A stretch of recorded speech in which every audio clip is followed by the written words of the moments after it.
Hello student, इस lecture के अंदर अपन नया टॉपिक पढ़ने वाले हैं और उस टॉपिक का नाम मैंने बोर्ड के ऊपर लिखा हुआ है। क्या नाम लिखा हुआ है? Increasing and decreasing function. Okay, इसके प्रीवियस लेक्चर के अंदर अपन ने रोलेस थ्योरम और एलिमिटी थ्योरम के बारे में देखा हुआ है। तो मैंने आपको रोलेस थ्योरम और एलिमिटी थ्योरम का कंपैरेटिवली स्टडी करा दिया था। कंपैरेटिवली स्टडी अगर करते हैं तो अपने को दोनों में क्या डिफरेंस है वो समझ में आता और फिर वो ध्यान रखने के लिए अपने को आसान हो जाता है। ओके, उसके बाद में अपने उससे रिलेटेड जितने भी प्रॉब्लम्स थे वो प्रॉब्लम भी क्या किया अपने सॉल्व करके देखे। अब जब अपन नए टॉपिक की तरफ चलने वाले हैं, उस टॉपिक का नाम तो बोर्ड के ऊपर लिखा ही है, इंक्रीजिंग एंड डिक्रीजिंग फंक्शन। तो इसकी भी अपन क्या करेंगे? कंपैरेटिवली स्टडी करेंगे। एक तरफ मैंने इंक्रीजिंग फंक्शन के बारे में लिखा हुआ है और एक तरफ किसके बारे में लिखा हुआ है? डिक्रीजिंग फंक्शन के बारे में लिखा हुआ है। ओके, अब बहुत से बच्चे बोलते हैं जब थ्योरी वाला पोर्शन पेपर में आता नहीं है तो हमें क्यों एक्सप्लेन करके देते हो? मुझे को बताइए, अगर अपने को थ्योरेटिकल मीनिंग अगर उसका नहीं पता है, कोई भी प्रॉब्लम अगर सॉल्व करना है और उस प्रॉब्लम सॉल्व करने की बेसिक कंडीशन अगर अपने को पता नहीं है तो अपन प्रॉब्लम कैसा सॉल्व करेंगे? और बेसिक कंडीशन पता रहने के लिए अपने को उसकी आइडियाज मालूम होना चाहिए कि उसके पीछे क्या रीजन है, कब फंक्शन इंक्रीजिंग होता, फंक्शन डिक्रीजिंग कब होता। तो इसलिए अपने को थ्योरी वाला पोर्शन देखना बहुत जरूरी है, क्योंकि जब तक आपको उसका कंसेप्ट मालूम नहीं है तो अपन प्रॉब्लम सॉल्व नहीं कर सकते। है ना? क्यों? क्योंकि अपने सब्जेक्ट ऐसा है कि यहाँ पे कंसेप्ट क्लियर होना चाहिए। तो जिस बच्चे के कंसेप्ट क्लियर है उसको आप उससे रिलेटेड कोई भी प्रॉब्लम दे दो वो आसानी से क्या कर सकता? सॉल्व कर सकता है। ध्यान में, तो इसीलिए थ्योरी पहले अपन अच्छी तरीके से समझ लेते हैं। तो आप पहले अच्छी तरीके से समझ लीजिए और उसके बाद में फिर आराम से नोट डाउन कीजिए। ओके, तो अपन चलते हैं अभी इंक्रीजिंग फंक्शन के तरफ। तो इंक्रीजिंग फंक्शन में क्या है उसकी definition? A function f of A is said to be a monotonically और स्ट्रिक्टली इंक्रीजिंग फंक्शन। मोनोटोनिकली उसी को क्या बोला गया है? स्ट्रिक्टली। है ना? तो पहले तो इसका मतलब समझ लेते हैं कि ये मोनोटोनिकली इंक्रीजिंग और सिर्फ इंक्रीजिंग ये दोनों में डिफरेंस क्या है। किसके अंदर? मोनोटोनिकली इंक्रीजिंग और इंक्रीजिंग ये दोनों में डिफरेंस क्या देखेंगे। मोनोटोनिकली इंक्रीजिंग का मतलब ये होता है कि आपका जो फंक्शन है वो हमेशा कंटिन्यूअस इंक्रीज ही होते जाएगा। मोनोटोनिकली इंक्रीजिंग मतलब फंक्शन हमेशा क्या होगा? इंक्रीज ही होगा। कभी भी उसका ग्राफ एक्स एक्सिस को पैरेलल नहीं आएगा। अगर एक्स एक्सिस को कहीं पर पैरेलल आ जाता है मतलब आपका सिर्फ इंक्रीजिंग हो जाएगा, यानी इंक्रीज हो रहा है फिर पैरेलल हो गया फिर वापस इंक्रीज हो गया तो वो सिर्फ इंक्रीजिंग में आएगा। और मोनोटोनिकली इंक्रीजिंग का मतलब होता है कि आपका फंक्शन जो है वो हमेशा क्या होते जाएगा? इंक्रीज होते जाएगा। ओके, ये हो गया increase on an interval a comma b if for any x1 x2 belongs to the open interval a comma b with if x1 is less than x2 we have f of x1 less than f of x2। Okay, क्या किया है कि ये मेरे पास में y equal to f of x है। y equal to f of x मैंने एक फंक्शन लिया, उस फंक्शन के करस्पॉन्डिंग मैंने एक्स वाई प्लेन में क्या किया? ग्राफ निकाल लिया। तो ये उसका ग्राफ हो गया। फिर मैंने एक इंटरवल कंसीडर किया ए कॉमा बी। ए कॉमा बी मैंने इंटरवल ले लिया। ए उसका स्टार्टिंग पॉइंट है, बी उसका क्या है? एंड पॉइंट है। फिर ये जो इंटरवल है मेरे पास में ए कॉमा बी, इसके अंदर मैंने दो पॉइंट लिए। एक पॉइंट x1 लिया, दूसरा पॉइंट क्या लिया? x2। और x1 x2 दोनों कहां पर है? किसके बीच में है? ए बी के बीच में है। इसलिए मैंने यहाँ पे लिखा x1 x2 belongs to the A B. मतलब ये जो आपने दो पॉइंट कंसिडर किए या दो पॉइंट आपने लिए हुए हैं वो कहां पर है? ए बी इंटरवल के बीच में है। बिलोंग्स टू का मतलब ए बी इंटरवल के बीच में ये दो पॉइंट है with x1 less than x2। अब यहाँ पे देखिए आपको समझ में आएगा, आप जैसे इधर जाओगे तो वैल्यू बढ़ेगी, मतलब x1 x2 से कैसा है? छोटा है। फॉर एग्जाम्पल अगर मैं समझिए इसको बोल दू 1 2 3 4, यहां पे मैंने इस तरीके से बोल दिया उसको, तो क्या हो जाएगा? अब यहाँ पे देखिए x1 less than x2, x1 की वैल्यू 2 है, सॉरी x1 की वैल्यू 2 है, x2 की वैल्यू 3 है, तो x1 कैसा है? Less than x1 less than x2 हो गया। देन वी हैव अब f of x1 less than f of x2। ये जो x1 है ये x1 की वैल्यू यहां पुट करूंगा तो मुझे f ऑफ x1 मिलेगा। x2 की वैल्यू इसके अंदर पुट करूंगा तो क्या मिलेगा? मुझे f ऑफ x2 मिलेगा। ओके, तो देखिए x1 यहां पे पुट कर दिया, f ऑफ x1 हो गया। x2 की वैल्यू पुट कर दिया, f of x2, x1 f of x1 मिल गया, x2 उसके करस्पॉन्डिंग क्या मिलेगा मुझे? f of x2। है ना। जैसे ये ए है तो यहाँ पर समझ लो वैल्यू आपकी एफ ऑफ ए हो गई, यहाँ पर ये हो गया। अब ए की वैल्यू कितनी है, 1 है, तो समझ लो इधर 1 आ जाएगा, जो भी उसका फंक्शन रहेगा है ना, तो उसके करस्पॉन्डिंग आपको यहाँ पे क्या मिलेंगी, वैल्यूज मिलेंगी। तो क्या होगा देखिए, एफ ऑफ x1, अब इधर वैल्यू बढ़ते जाएगी ना, जैसे इधर अपन जा रहे हैं एक्स एक्सिस पे तो वैल्यू बढ़ रही, उसी तरीके से इधर भी वैल्यू क्या होते जाएंगी, बढ़ते जाएगी, है में। तो क्या हो जाएगा, एफ ऑफ x1 की वैल्यू एफ ऑफ x2 से क्या रहेगी, कम रहेगी। तो F of x1 is less than f of x2, क्योंकि इधर जैसे जाएंगे अपन तो वैल्यू अपनी क्या होती जाती है, बढ़ते जाती है। तो एफ ऑफ x1 की वैल्यू एफ ऑफ x2 के कंपैरिजन में क्या हो जाएगी, वैल्यू कम हो जाएगी। समझ गया, ये कंडीशन आपको ध्यान में रखना है। कौन थी, ये वाली कि x1 is less than x2, और दूसरा ये F of x1 is less than f of x2। अगर ये कंडीशन सेटिस्फाई हो गई कि x1 लेस देन x2 और f of x1 less than f of x2, then the given function is monotonically increasing. तो फंक्शन क्या रहेगा आपका, इंक्रीज रहेगा, कि जैसे आप एक्स एक्सिस की तरफ जा रहे हैं उसके करस्पॉन्डिंग y की वैल्यू भी आपकी बढ़ रही, क्योंकि एफ ऑफ एक्स बोले तो क्या होता है, अपना y होता है, तो उस तरीके से y की वैल्यू भी आपकी बढ़ रही है, मतलब x की वैल्यू भी बढ़ रही है, y की वैल्यू बढ़ रही है, दोनों क्वांटिटी बढ़ रही है। इसका मतलब आपका जो फंक्शन है वो फंक्शन क्या रहेगा, इंक्रीजिंग रहेगा। ओके, फिर यहाँ पे क्या किया मैंने, x is less then x plus h, यहाँ पे लिखा हुआ है x1 को x बोल दिया, ये जो मेरे पास में x1 है, इस x1 को मैंने क्या बोल दिया, x, और x2 जो है इसको मैंने बोल दिया x प्लस h। ये दोनों जो पॉइंट है, इस दोनों के पॉइंट के बीच का डिफरेंस कितना है, h है। x1 को मैंने x बोल दिया, x2, ये दोनों के बीच का डिस्टेंस के लिए h, h भी तो वेरी स्मॉल, h जो है काफी छोटा रहेगा और वो पॉजिटिव रहेगा, h is always greater than 0, distance बोले तो हमेशा क्या आएगा, पॉजिटिव। तो ये h हो गया, तो ये हो गया x प्लस h। यानी अब मैं क्या करूंगा, x1 उसके जगह x लिखूंगा, x2 की जगह क्या लिखूंगा, x प्लस h। फिर आपको मालूम है x1 less than x2, x1 बोले तो कितना है, x, ये हो गया x, लेस देन का साइन लेस देन, x2 बोले तो x प्लस h, तो x2 बोले तो क्या हो गया, x प्लस h। ये समझ गया कहां से लिखा मैंने, x less then x plus h, यहां से लिखा हुआ है। x1 की वैल्यू को मैंने x बोल दिया है और x2 की वैल्यू को क्या बोला मैंने, x प्लस h, तो वो यहाँ पे लिख दिया मैंने x less then x plus h।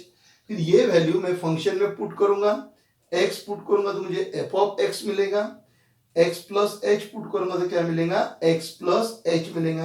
यानी ये जो आपका f ऑफ x1 है, अब ये f ऑफ x1 यानी क्या हो गया आपका, f ऑफ x हो गया, और ये क्या हो जाएगा आपका f of x plus h। Okay, इसका मतलब f ऑफ x की value f of x plus h से क्या रहेंगी, छोटी रहेंगी, तो f of x less than f of x plus h। तो f ऑफ x प्लस में f of x less then हो गया, इसका मतलब f ऑफ x प्लस क्या हो गया, ग्रेटर देन हो गया। f of x less than f of x plus h, इसका ही मतलब f of x plus h क्या हो गया, ग्रेटर देन हो गया। तो f of x plus h greater than f of x, फिर अपने दोनों तरफ माइनस f ऑफ x कर दिया, तो ये minus f of x minus f of x कितना हो जाएगा, 0 हो जाएगा, या इसको इधर लेके आ गए, तो f of x plus h minus f of x greater than 0, dividing both the side bye h, दोनों साइड को h से डिवाइड किया। अब h से डिवाइड करने के बाद नहीं, इसको अगर मैं थोड़ा धीरे धीरे कम करते लाऊंगा, मतलब h की वैल्यू धीरे धीरे 0 की तरफ ला रहा हूं, तो जैसे h की वैल्यू 0 की तरफ आएंगी तो इसमें का जो डिफरेंस है वो क्या होते जाएगा, कम होते जाएगा। तो मैंने यहाँ पे लिखा है, फिर लिमिट ले लिया, limit h tends to 0, f of x plus h minus f of x upon h greater than और इक्वल टू 0, क्योंकि ये जो h की वैल्यू है, ये h की वैल्यू धीरे धीरे 0 भी आ सकती है या 0 से थोड़ी बड़ी भी रह सकती है, इसलिए यहाँ पे मैंने लिखा लेस देन और इक्वल टू 0।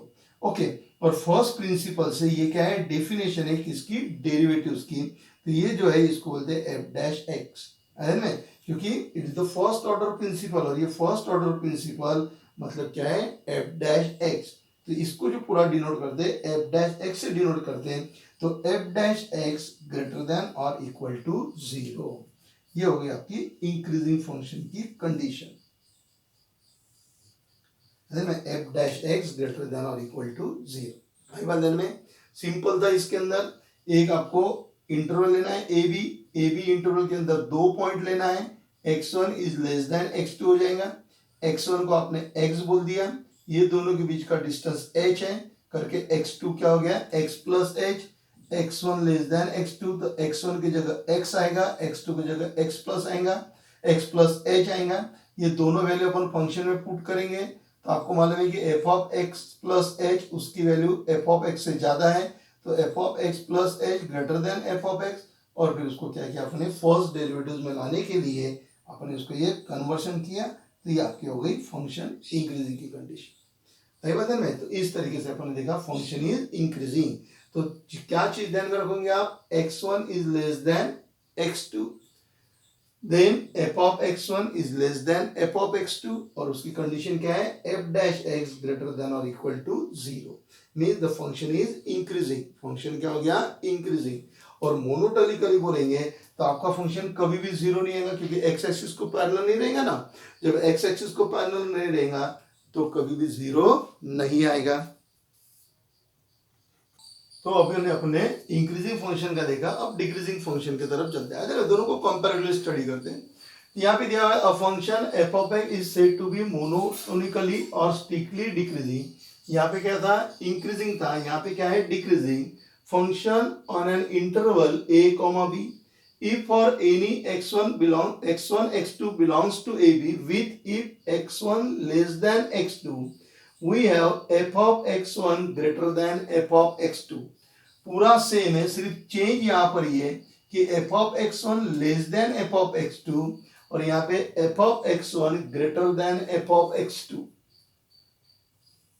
ओके, क्या किया यहाँ पे देखिए, y equal to f of x, ये मेरे पास में फंक्शन दिया हुआ है। इस फंक्शन के करस्पॉन्डिंग मैंने क्या किया, यहाँ पे ग्राफ ड्रॉ कर दिया।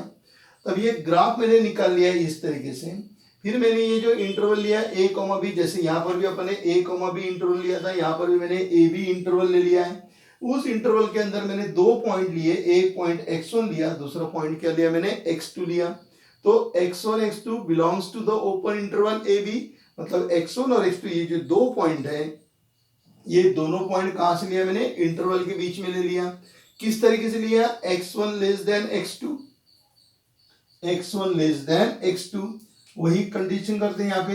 ये समझ लो 0 है, 1 है, 2 है, 3 है और ये कितना है, 4 है। तो देखिए x1 less than x2, x1 less than x2, have हैव f ऑफ x1। अब आपको मालूम है x1 इसमें पुट किया f ऑफ x1 मिलेगा, x2 इसके अंदर पुट किया f ऑफ x2 मिलेगा। अब आपको मालूम है कि यहाँ पे देखिए, जैसे ऊपर जाएंगे, जैसे इधर जा रहे तो वैल्यू बढ़ रही, इधर जाएंगे तो वैल्यू बढ़ेगी, मतलब f ऑफ x1 की वैल्यू f ऑफ x2 से क्या रहेगी, ज्यादा रहेगी। यहाँ पर क्या था, f of x2 is greater than f of x1, और यहाँ पे क्या है, f of x1 is greater than f of x2। Okay, फिर वही काम किया।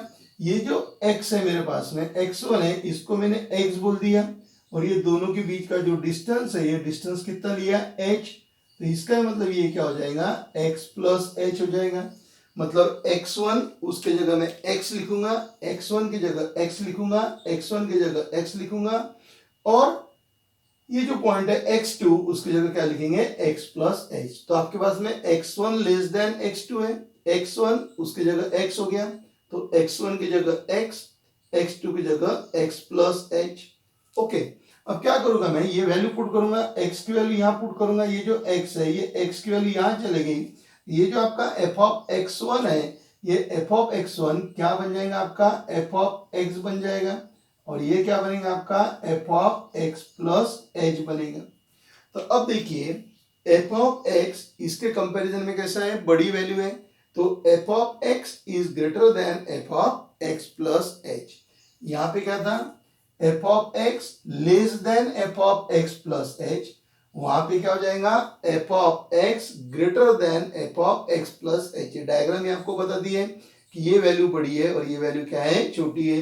तो f of x greater than f of x plus h, इसका ही मतलब f of x plus h less than f of x, f of x plus h less than f of x।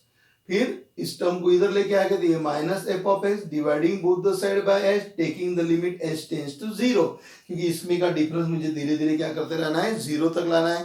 तो H जो है वो zero हो भी सकता है या थोड़ा सा बड़ा भी रह सकता है, मतलब पॉजिटिव रह सकता है। तो limit h tends to zero less than और इक्वल टू जीरो, और ये जो है बाय फर्स्ट डेरिवेटिव टेस्ट या बाय first principle it is the definition of derivative, so it is denoted by f dash x less than or equal to 0.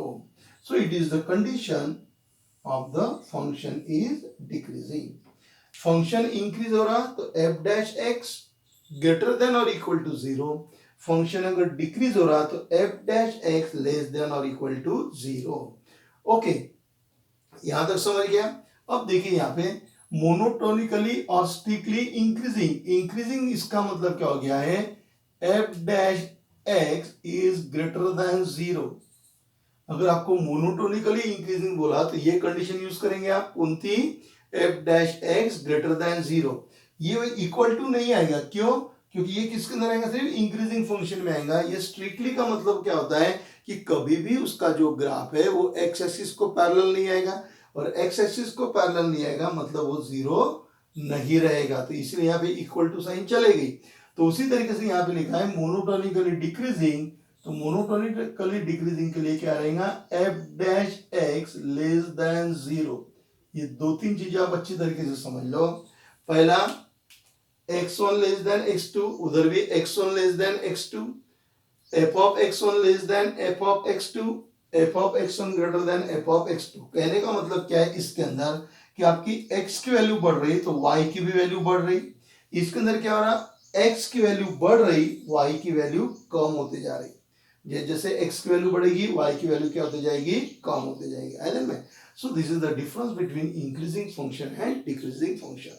Condition ध्यान में रखिए, इंक्रीजिंग, उसने सिर्फ इंक्रीजिंग बोला तो ये वाली कंडीशन यूज करेंगे, डिक्रीजिंग बोला तो ये वाली कंडीशन यूज करेंगे, और मोनोटोनिकली इंक्रीजिंग बोला तो ये वाली कंडीशन, और मोनोटोनिकली डिक्रीजिंग बोला तो ये कंडीशन अपन यूज करेंगे, है ना। तो ये पॉइंट नोट डाउन कर लीजिए मार्जिन के अंदर, f dash x greater than और इक्वल टू जीरो, सामने लिख दिए increasing function, f dash x less than और equal to zero decreasing function, f dash x greater than zero monotonically और strictly increasing, f dash x less than zero monotonically और strictly decreasing. आइडन में तो इस तरीके से ये टोटल थ्योरेटिकल पोर्शन था।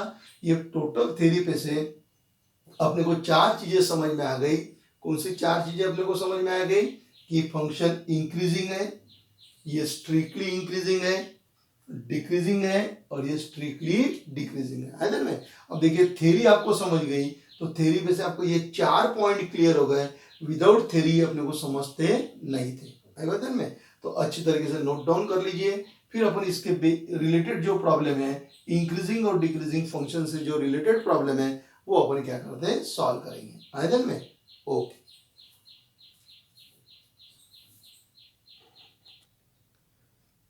ओके, अब अपन एक्सरसाइज 2.4 क्या करेंगे, अपन स्टार्ट करेंगे।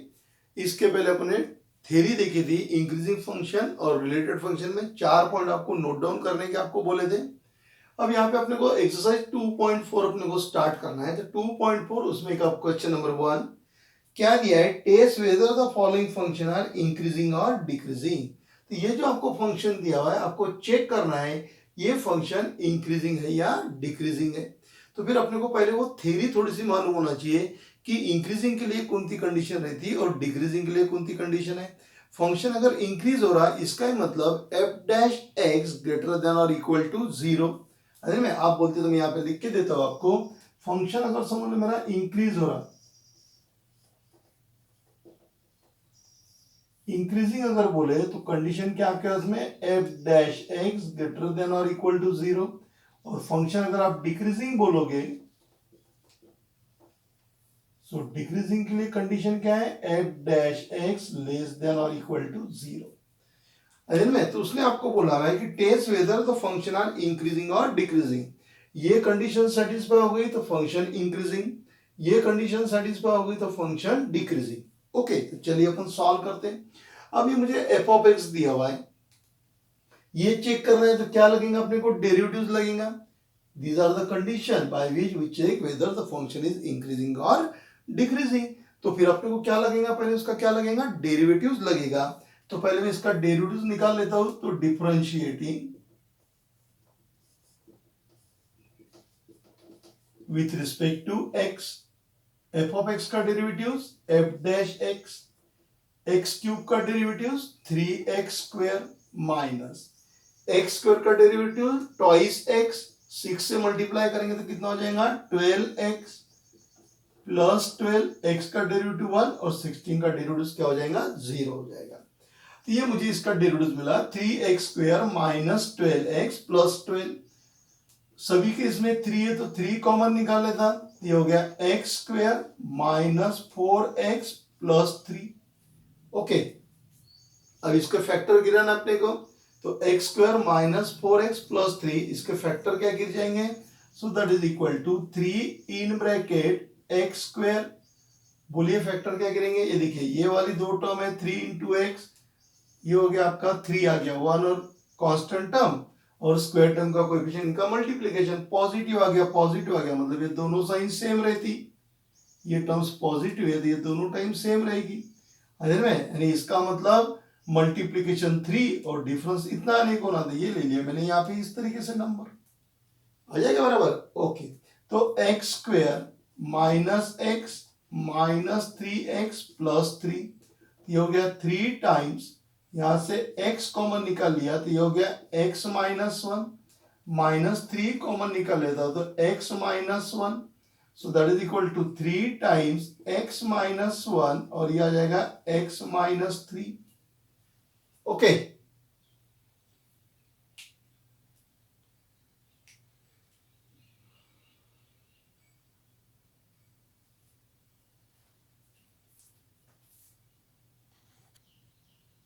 चलिए अब अपन स्टार्ट करते हैं exercise 2.4.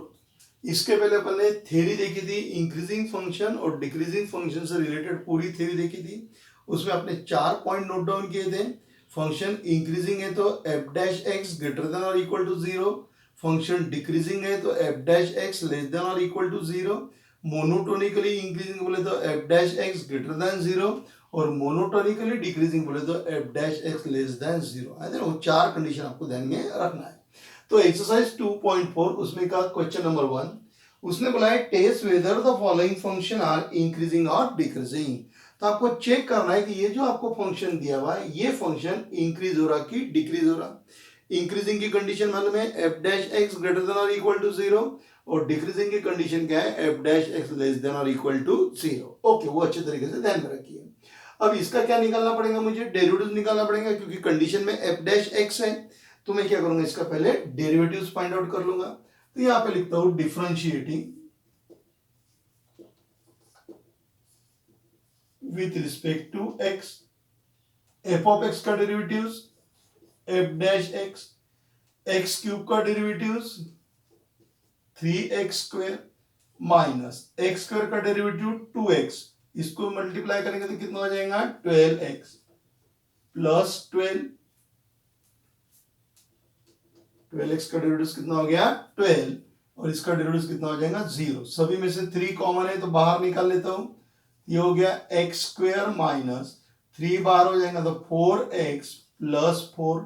So that is equal to 3 times quadratic equation दिया हुआ है a स्क्वायर के फॉर्मूले में बैठता है तो ये हो जाएगा आपका a माइनस 2 होल स्क्वायर. देखिए इसको a minus b whole square लगाएंगे तो ये अपने को एक्सपेंशन मिलेगा. अब यहां ध्यान रखिए ये क्या हो गया मेरा f डैश एक्स. अब थोड़ा यहाँ लॉजिक वाला पार्ट है, ध्यान में रखिए. 3 तो हमेशा पॉजिटिव ही रहेगा, 3 हमेशा क्या रहेगा पॉजिटिव रहेगा. इसकी बात करेंगे पॉजिटिव दिया है ना. अब इसकी बात करेंगे x माइनस 2 होल स्क्वायर. तो x माइनस 2 होल स्क्वायर में क्या होगा देखिए 3 इज ऑलवेज पॉजिटिव, 3 हमेशा क्या रहेगा पॉजिटिव रहेगा. x माइनस 2 होल स्क्वायर की बात करो, किसी भी इसका स्क्वायर हमेशा क्या आएगा पॉजिटिव आएगा. x की वैल्यू समझ लो मैंने 1 लिया तो 1 माइनस 2 माइनस 1, माइनस 1 का स्क्वायर भी क्या होगा पॉजिटिव, पॉजिटिव इंटू पॉजिटिव क्या होता है पॉजिटिव होता है. x की वैल्यू 5 लिया, 5 माइनस 2 कितना हो गया 3, 3 का स्क्वायर भी क्या हो गया 9 और 9 भी कैसा है पॉजिटिव इंटू पॉजिटिव क्या हो जाएगा पॉजिटिव. मतलब कोई भी कंडीशन में इसकी वैल्यू क्या आ जाएंगी, पॉजिटिव ही आएंगी। कोई भी कंडीशन लो आप, जो कंडीशन आपको ठीक लगे उस कोई भी कंडीशन लो आप, उस सभी कंडीशन में उसकी वैल्यू हमेशा क्या आएंगी, पॉजिटिव आएंगी। अगर मैं x की वैल्यू 2 लेता हूं, ध्यान में रखिए मैंने आपको x की वैल्यू 2 नहीं बताई, अभी अपन x की वैल्यू 2 ले रहे हैं। अगर मैं x की वैल्यू 2 लेता हूं तो x की वैल्यू 2 लिया तो 2 माइनस 2 क्या हो गया, 0। 0 का स्क्वायर क्या हो गया, 0। 0 से मल्टीप्लाई करेंगे तो क्या होगा, 0। मतलब इसका आंसर 0 भी आ सकता है, पॉजिटिव भी आ सकता है, और क्या आ सकता है, इसका आंसर 0 भी आ सकता है। ध्यान में, तो अब इसको अपने को थ्योरेटिकल पोर्शन में इसको लिखना है। ध्यान में, तो किस तरीके से लिखेंगे अपन देखिए। अभी आपको इसके तो बारे में समझ गया है, क्या समझा आपको कि x minus 2 square is greater than और equal to 0 for all x belongs to r। x की आप कोई भी वैल्यू लो, अगर आपने 2 लिया तो 0 आ सकता है, अगर आप 2 के अलावा कोई भी वैल्यू ले लो तो वो 0 नहीं आएगा। समझ लो आपने -5 लिया तो -5 -2 -7 का स्क्वायर कितना हो गया, 14 है। किसी भी इसका स्क्वायर हमेशा पॉजिटिव मिलता है। अगर x की वैल्यू 2 लेता हूं तो 2 - 2 क्या हो गया, 0। तो इसका मतलब इसका जो आंसर है x - 2 होल स्क्वायर, ये आपको पॉजिटिव भी मिल सकता है और क्या मिल सकता है, 0 भी। फिर ये पॉजिटिव है और इसको पॉजिटिव से मल्टीप्लाई करो तो पॉजिटिव हो जाएगा। अगर ये 0 है तो इसको मल्टीप्लाई करूंगा 0 होगा, तो इसका ही मतलब आपको 3 times x - 2 square is greater than और इक्वल टू 0। यानी इसका जो आंसर है, इसका आंसर एक तो आपको पॉजिटिव मिलेगा या क्या मिल सकता है, 0 मिल सकता है। और ये मतलब क्या है, f dash x, so therefore f dash x greater than और इक्वल टू 0। अब ये कंडीशन किसकी है, f dash x greater than और equal to 0, function is increasing, so therefore the given function, therefore the function f of x is an increasing function।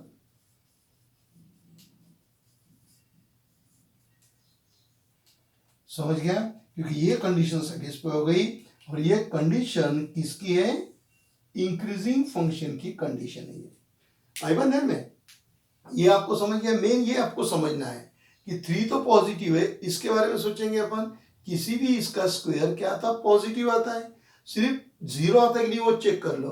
x, क्योंकि उसने क्या बोला, x belongs to r, r बोले तो सब number आ गए, तो 2 - 2 0 सकता, मतलब इसका आंसर 0 भी आ सकता और 0 से बड़ा भी आएगा, तो इक्वल टू 0 और ग्रेटर देन 0।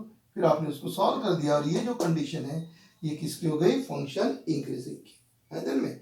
अब चलते हैं अपन सेकंड नंबर के प्रॉब्लम में। क्या दिया है सेकंड नंबर के प्रॉब्लम में, f of x equal to 2 - 3x plus 3x square minus x cube, और लिखा हुआ है x बिलोंग्स टू r। तो चलिए अभी इसको करेंगे अपन सॉल्व। फिर वही काम करना है आपको, डिफरेंशिएट करना है। So differentiating with respect to x, x से क्या करेंगे अपन, डिफरेंशिएट करेंगे, क्योंकि कंडीशन में f डैश x दिया है करके। तो f ऑफ x का डेरिवेटिव f डैश x 2 0 है, इसका डेरिवेटिव हो गया -3, क्योंकि x का डेरिवेटिव 1 आ गया, प्लस x स्क्वायर का 2x, 3 से मल्टीप्लाई करो 6x माइनस 3x स्क्वायर, सभी जगह से 3 कॉमन आता है, ओके, या फिर -3 सभी जगह से कॉमन है तो निकाल लो। -3 कॉमन निकाल लिया तो यहां क्या रह जाएगा, 1, ठीक है, यहां हो जाएगा माइनस, यहां हो जाएगा प्लस एक्स स्क्वायर, यानी क्या बना, -3 in bracket x square -2x plus 1। Okay, अब इसको अगर मैं सॉल्व करूंगा तो इसके क्या बन जाएंगे, देखिए फैक्टर, -3x, ये हो गया अपना -1 उसके स्क्वायर, ये आपको मिला -3 in bracket x - 1 whole square. अगर आप इसको सॉल्व करोगे तो ये वाली टर्म आपको मिल जाएगी। ओके, अब जिस तरीके से अपने इधर चेक किया वैसे ही यहाँ पे चेक करेंगे। अब ये -3 है तो ये तो निगेटिव ही रहेगा, इसकी बात करेंगे अपन, अगर ये निगेटिव आएगा तो आंसर पॉजिटिव हो जाएगा, और ये पॉजिटिव आएगा तो आंसर क्या होगा, निगेटिव होगा। तो इसकी बात कर लेते हैं अपन x minus one whole square की। तो यहाँ पे देखिए जिस तरीके से यहाँ लिखते लाए वैसे ही यहाँ पे अपन लिखेंगे x minus one whole square. चलिए इसकी बात करते हैं अपन, क्योंकि ये तो निगेटिव है ना, इसके बारे में सोचना है कि ये जो ब्रैकेट है ये ब्रैकेट पॉजिटिव रहेगा निगेटिव रहेगा। देखिए किसी भी इसका स्क्वायर पॉजिटिव रहता है, आप x की कोई भी वैल्यू लो और उसका अगर आप करेंगे, यहाँ पर अगर आपका निगेटिव नंबर आता है तो भी उसका स्क्वायर पॉजिटिव, अगर यहाँ पे पॉजिटिव आता है तो भी उसका स्क्वायर क्या रहेगा, पॉजिटिव ही रहेगा। अब x की वैल्यू अब मैं 1 लेके देखता हूँ, x की वैल्यू मैंने 1 लिया तो 1 माइनस वन कितना हो गया, 0। 1 माइनस वन कितना हो गया, 0, और 0 का स्क्वायर क्या था, 0।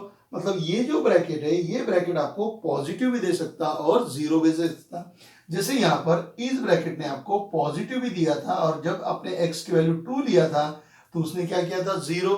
तो उसी तरीके से यहाँ पर x की जो वैल्यू अगर आप 1 लेते हो तो आंसर 0 आ सकता, और अदर देन 1 लेते हो तो आंसर क्या आएगा, पॉजिटिव। इसका मतलब x minus one whole square ये क्या रहेगा, ग्रेटर देन और इक्वल टू 0 रहेगा। क्या रहेगा, ग्रेटर देन और इक्वल टू 0। पॉजिटिव भी मिल सकता और 0 भी मिल सकता। फिर क्या करूंगा, अगर इसका मतलब ये मुझे पॉजिटिव मिल रहा, अब ये पॉजिटिव इंटू निगेटिव क्या होता है, निगेटिव। फिर से ध्यान रखिए, ये तो आपको समझ गया है कि this bracket gives the value positive और 0। 0 वैल्यू कब मिलेंगी, जब आप x की वैल्यू 1 पुट करोगे तब। अगर अदर देन 1 पुट किया तो हमेशा आपको क्या मिलेगा, पॉजिटिव मिलेगा। क्यों, क्योंकि पॉजिटिव का स्क्वायर भी पॉजिटिव और निगेटिव का भी स्क्वायर क्या हो गया, पॉजिटिव। मतलब ये जो ब्रैकेट है ये ब्रैकेट हमेशा आपका पॉजिटिव है। पॉजिटिव से आप इसको मल्टीप्लाई कर रहे हो निगेटिव को तो निगेटिव हो जाएगा, और 0 अगर है, 0 से आप उसको मल्टीप्लाई करें तो क्या हो जाएगा, 0। इसका ही मतलब आपको अभी यहाँ पे क्या मिलता है, -3 x minus one whole square less than और इक्वल टू 0। देखिए पॉजिटिव है, पॉजिटिव से निगेटिव को मल्टीप्लाई कर रहे हैं, निगेटिव हो गया, निगेटिव बोले तो लेस देन 0 हो गया। अगर ये 0 है आप उससे मल्टीप्लाई कर रहे हैं तो 0 इंटू -3 कितना हो गया, 0। मतलब ये वाला आपका आंसर लेस देन 0 भी दे सकता है, निगेटिव भी दे सकता है और इक्वल टू 0 भी दे सकता है। और ये बोले तो क्या आपके पास में f डैश x, इसका मतलब f डैश x, तो therefore f dash x less than और इक्वल टू 0। अब f dash x less than और इक्वल टू 0 आ गया, इसका ही मतलब फंक्शन क्या रहेगा आपका, डिक्रीजिंग रहेगा। The function f of x is decreasing function.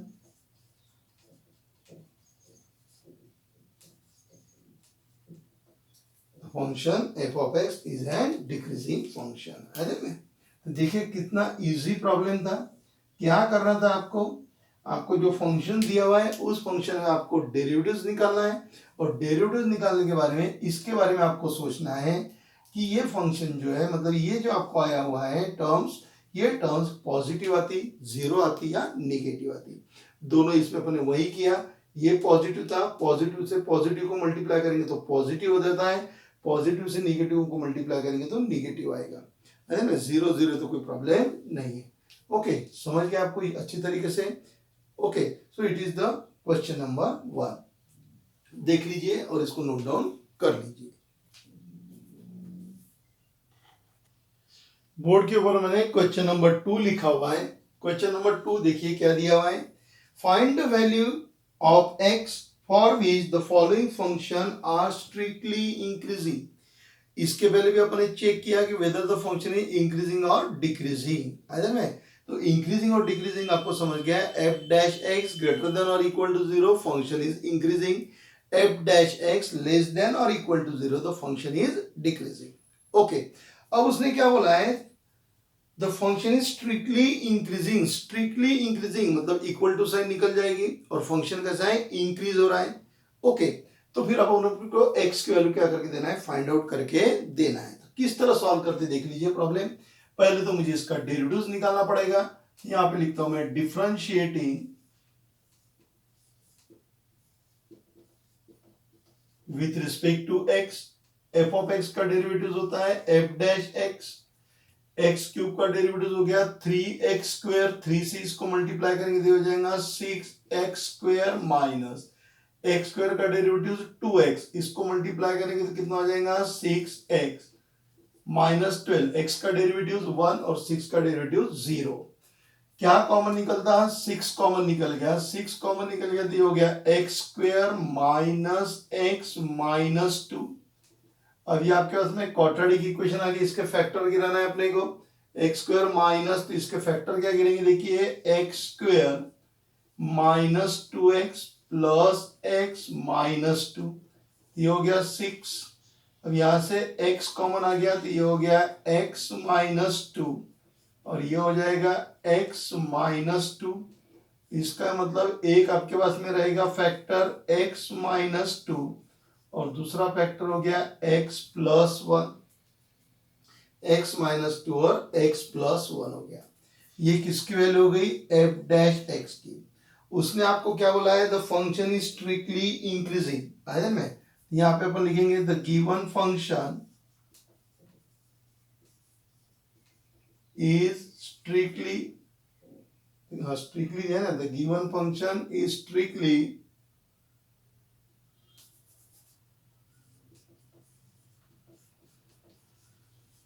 the given function is strictly increasing, so therefore f dash x greater than 0।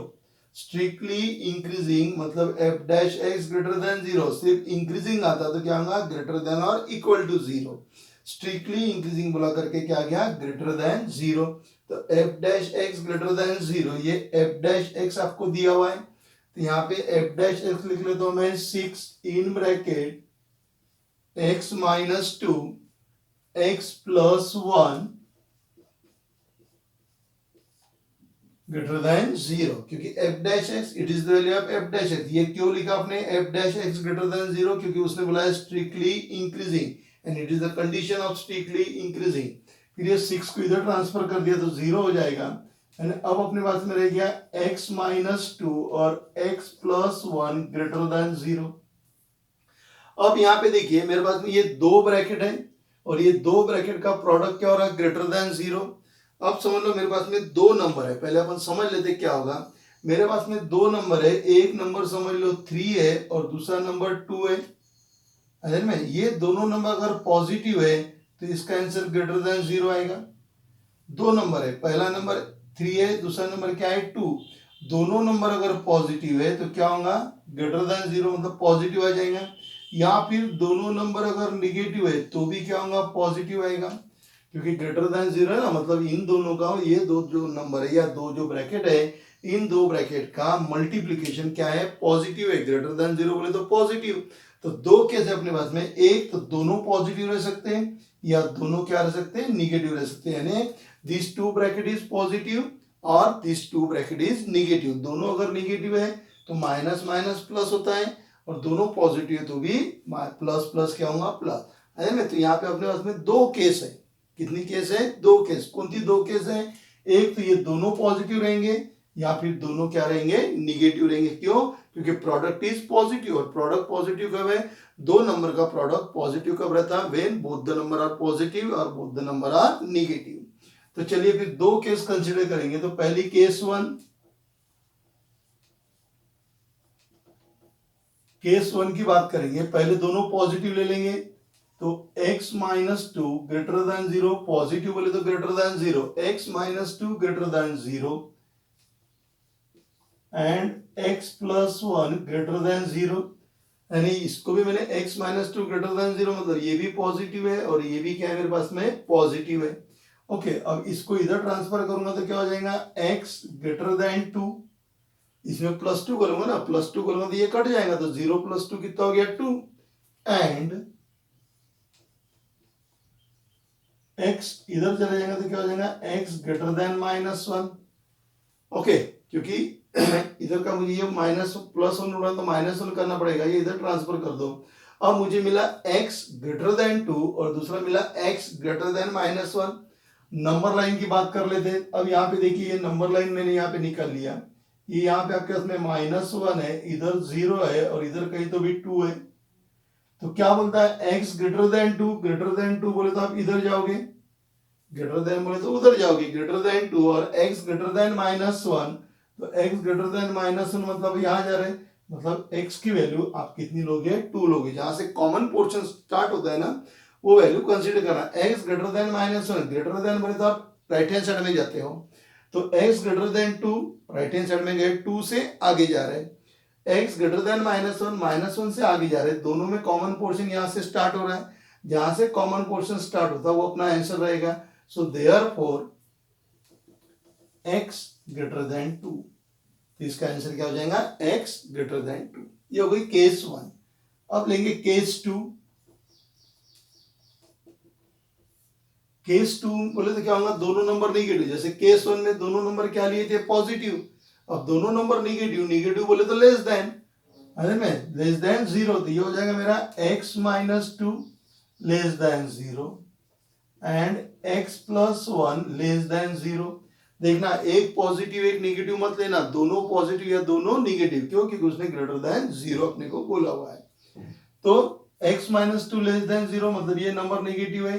x +1 less than 0 मतलब ये भी नंबर कैसा है आपका, नेगेटिव है। ओके, अब इसको इधर ट्रांसफर करेंगे तो ये हो जाएगा x less then 2 and x less than -1। फिर से नंबर लाइन की बात कर लो। ये नंबर लाइन पे यहाँ पे -1 आ गया, ये 0 आ गया, ये 1 हो गया और ये 2 हो गया। x less then 2, less than बोले तो इधर आएंगे, लेस देन बोले तो लेफ्ट हैंड साइड में, ग्रेटर देन बोले तो राइट हैंड साइड में। तो x लेस देन 2 इधर वैल्यू 2 से कम रहेगी, x लेस देन -1 इधर रहेगी, कॉमन यहां से चालू हो रहा है। इसका ही मतलब यहाँ पे क्या रहेगा, x less than -1। Okay, x less than -1, इसका मतलब क्या होगा, देखिए x, ये जो फंक्शन है, ये फंक्शन इधर इंक्रीज हो रहा, ये जो फंक्शन है उधर इंक्रीज हो रहा है, ये बीच में ही इंक्रीज और नहीं हो रहा है ना। तो x ग्रेटर देन 2 मतलब 2 से ऑनवर्ड फंक्शन इंक्रीज हो रहा है, 2 से ऑनवर्ड मतलब यहां से लेके इंफिनिटी तक फंक्शन बढ़ रहा है, -1 से लेके -इंफिनिटी तक फंक्शन क्या हो रहा है आपका, बढ़ते जा रहा है ना। तो x greater than 2 and x less than -1। Final answer अपन लिख लेंगे यहाँ पे। फाइनल आंसर क्या लिखेंगे अपन, देयर, और उसने वही पूछा हुआ है आपको, ठीक है। तो अपन लिख देंगे फाइनल आंसर में क्या लिखेंगे, the function f of x is increasing, the function f of x is increasing if and only if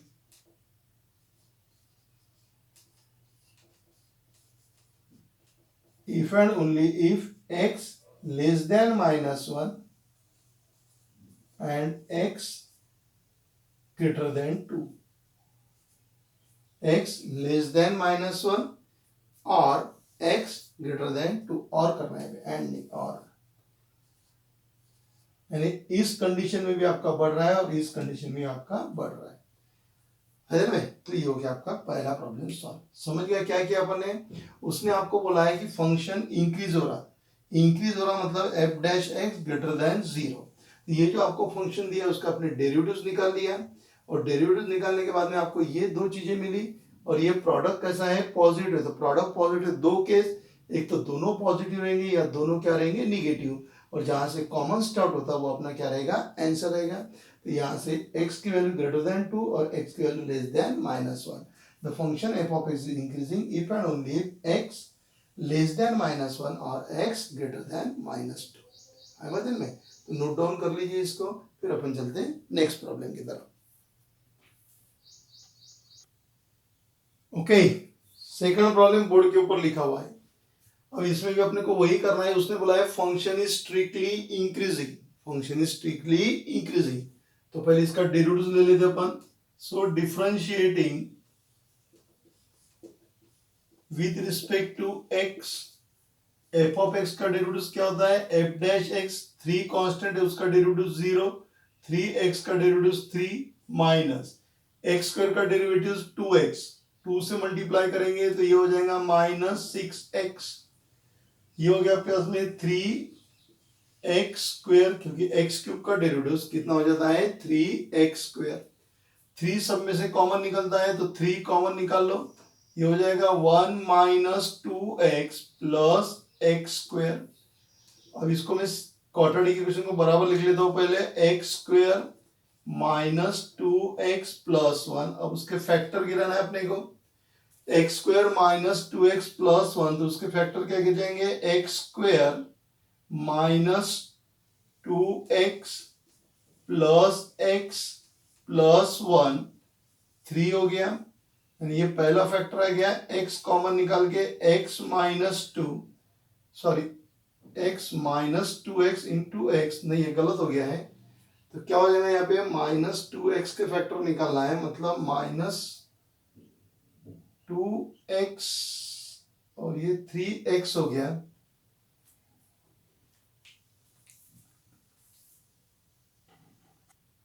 ठीक है, तो ये हो जाएगा -x और ये भी माइनस हो जाएगा, ये -x और ये हो गया -x, तो यहाँ लिखते तो मैं -x, तो x कॉमन निकाल के ये बन जाएगा x -1, माइनस कॉमन निकाला x -1, यानी हो गया 3x -1, इधर भी x -1, तो 3x -1 होल स्क्वायर। ये किसकी वैल्यू होगी, आपकी f' की वैल्यू होगी। उसने आपको बोला है फंक्शन इज स्ट्रिक्टली इंक्रीजिंग, तो यहां पे लिखता हूं मैं, the function is strictly increasing, the function is strictly increasing, so therefore f' greater than 0, strictly increasing, that's why f' greater than 0, so therefore 3 in bracket x -1 whole square is greater than 0, इसको इधर transfer करेंगे तो ये हो गया x -1 उसका square greater than 0।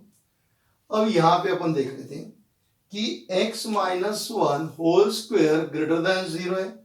अब ये ग्रेटर देन 0 है, मतलब इसकी वैल्यू निगेटिव आ सकती है। देखो ग्रेटर देन 0 बोले तो क्या होता है, पॉजिटिव, तो अपने को x की वैल्यू लेना है, अपन x की कोई भी वैल्यू लेंगे, समझ लो x की वैल्यू मैंने 2 लिया, 2 - 1 1, 1 का स्क्वायर, 1 का स्क्वायर कितना होता है 1, मतलब पॉजिटिव। यानी देखिए ये ब्रैकेट निगेटिव आता है तो निगेटिव का स्क्वायर भी क्या होता है पॉजिटिव, ये अगर पॉजिटिव है तो उसका भी स्क्वायर क्या हो गया पॉजिटिव, अरे मतलब निगेटिव नंबर का भी स्क्वायर पॉजिटिव होगा और पॉजिटिव नंबर का भी स्क्वायर क्या हो गया पॉजिटिव हो गया। लेकिन अगर मैं x की वैल्यू 1 कंसीडर करता हूं, आपने x की वैल्यू 1 को छोड़ के आप कोई भी ले लो, जैसे आपने x की वैल्यू -5 लिया, -5 -1 -6 का स्क्वायर कितना होता है 36, पॉजिटिव आ गया। x की वैल्यू आपने समझ लो 7 ले लिया, 7 -1 कितना होता है 6, 6 का स्क्वायर कितना 36, मतलब कोई भी कंडीशन में ये जो ब्रैकेट है, ये ब्रैकेट हमेशा आपको क्या दे रहा पॉजिटिव दे रहा। लेकिन अगर मैं x की वैल्यू 1 लेता हूं, x की वैल्यू कितनी लिया मैंने 1, तो देखिए फिर 1 - 1 0, 0 का स्क्वायर 0, और 0 ग्रेटर देन 0 होता है क्या, नहीं। अगर मैं x की वैल्यू 1 लेता हूं तो ये कंडीशन फॉल्स हो गई ना, ये कंडीशन ट्रू हो गई क्या, नहीं। देखिए x की वैल्यू 1 लिया, 1 - 1 कितना हो गया 0, 0 का स्क्वायर 0, और 0 0 से बड़ा रहता है क्या, नहीं रहता है। इसका ही मतलब अगर x की वैल्यू 1 है तो ये कंडीशन फॉल्स है, और 1 को छोड़ के कोई भी ले लो तो कंडीशन कैसी है, ट्रू है। इसका मतलब x की वैल्यू 1 नहीं होना, अगर x की वैल्यू 1 रह गई तो कंडीशन फॉल्स हो गई, कंडीशन फॉल्स हो गई मतलब फंक्शन आपका इंक्रीजिंग नहीं रहेगा, स्ट्रिक्टली इंक्रीजिंग नहीं रहेगा।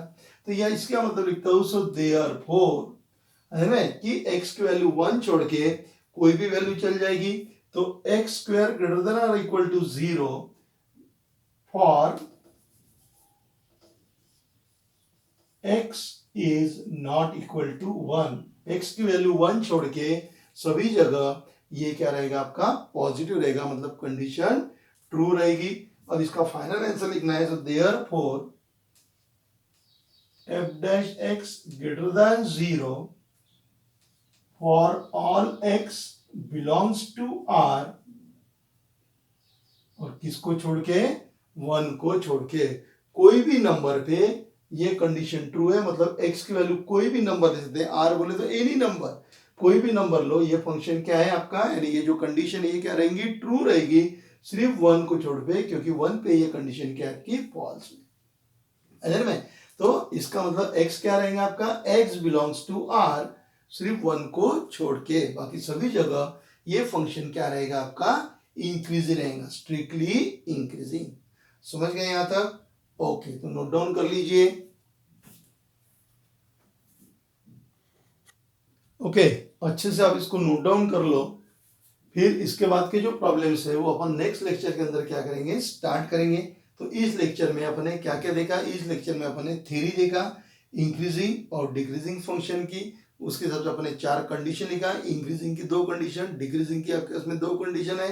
फिर आपको ये स्ट्रिक्टली इंक्रीजिंग या मोनोटोनिकली इंक्रीजिंग का आपको समझ गया है कि ये किसकी कंडीशन है, डिक्रीजिंग की कंडीशन क्या है, और प्रॉब्लम किस तरीके से सॉल्व करते हो आपने इस लेक्चर के अंदर देखा है। आप अच्छे से नोट डाउन कर लीजिए। जो भी आपको कुछ प्रॉब्लम है आप मुझे कमेंट सेक्शन में डाल दीजिए, मैं उसको अगले इसमें सॉल्व करने की कोशिश करूंगा। है ना? फिर नेक्स्ट लेक्चर के अंदर अपन मिलेंगे यही एक्सरसाइज में, लेकिन क्वेश्चन नंबर 3 से मिलेंगे। ओके, चलो फिर नोट डाउन कर लो बराबर और अच्छी तरीके से नोट्स बनाओ।